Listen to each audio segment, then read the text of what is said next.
Di dalam perekonomian global yang terus berkembang, bisnis memiliki peran yang sangat penting dalam mengubah dunia.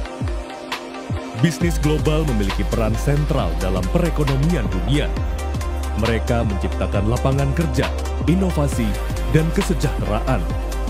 Namun saat bisnis global terus berkembang, kita perlu bertanya, apakah kita dapat mempertahankan pertumbuhan ini tanpa mengorbankan lingkungan kita? Salah satu tantangan utama adalah dampak negatif yang dihasilkan dari produksi dan konsumsi berlebihan. Ini mencakup polusi udara, pencemaran air, penggunaan sumber daya yang tidak berkelanjutan, dan perusakan ekosistem. Namun, bisnis global tidak hanya merupakan bagian dari masalah. Mereka juga dapat menjadi bagian dari solusi. Banyak perusahaan telah mengadopsi praktik berkelanjutan untuk mengurangi dampak negatif mereka. Mereka menginvestasikan dalam negeri terbarukan, mobil listrik, dan pertanian berkelanjutan. Mereka juga menciptakan produk yang lebih ramah lingkungan, mendukung komunitas lokal, dan berupaya mengurangi limbah. Keberlanjutan adalah tugas bersama yang membutuhkan kolaborasi antara bisnis, pemerintah, dan masyarakat. Kita harus bekerja sama untuk mengembangkan kebijakan yang mendukung bisnis berkelanjutan dan memotivasi perubahan positif. Namun seiring dengan kemajuan, kita tidak boleh melupakan satu hal yang krusial, yaitu hak asasi manusia. Bisnis yang sukses adalah yang memahami bahwa hak asasi manusia adalah dasar dari keberlanjutan ekonomi.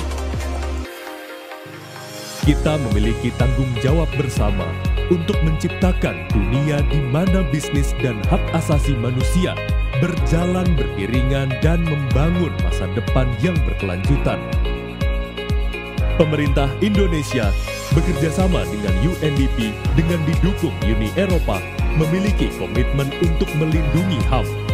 Salah satu upayanya adalah dengan menetapkan Strategi Nasional Bisnis dan Hak Asasi Manusia atau Stranas BHAM untuk menciptakan bisnis yang berkelanjutan dan lapangan kerja melalui kesetaraan dan non-diskriminasi. Ini berarti tidak ada diskriminasi berdasarkan faktor-faktor seperti suku, agama, ras, antar golongan, dan jenis kelamin.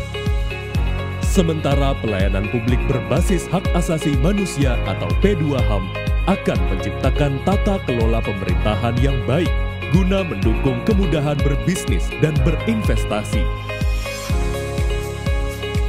Indonesia sebagai negara ketiga di Asia yang menetapkan kebijakan strategi bisnis dan hak asasi manusia melalui Peraturan Presiden Nomor 60 Tahun 2023 yang pada tanggal 26 September 2023 telah resmi ditandatangani oleh Presiden Republik Indonesia Joko Widodo. Peraturan Presiden Nomor 60 Tahun 2023 tentang Strategi Bisnis dan HAM mengatur kewajiban kementerian atau lembaga dan pemerintah daerah untuk melindungi HAM pada kegiatan usaha, tanggung jawab pelaku usaha untuk menghormati HAM, dan akses atas pemulihan bagi korban dugaan pelanggaran HAM di kegiatan usaha. Untuk menyelenggarakan pelaksanaan Stranas BHAM, dibentuk Gugus Tugas Nasional Bisnis dan Hak Asasi Manusia atau GTN BHAM. Kementerian Hukum dan Hak Asasi Manusia melalui Direktorat Jenderal HAM terus mendorong pengarus utamaan strategi bisnis dan HAM dan promosi dengan bekerja sama melalui berbagai mitra, baik nasional maupun internasional. Penyusunan modul, dialog multipihak, konsultasi publik, dan penyusunan strategi nasional bisnis dan HAM dengan memanfaatkan teknologi informasi. Untuk informasi lebih lanjut, kunjungi situs Direktorat Jenderal HAM di www.ham.go.id.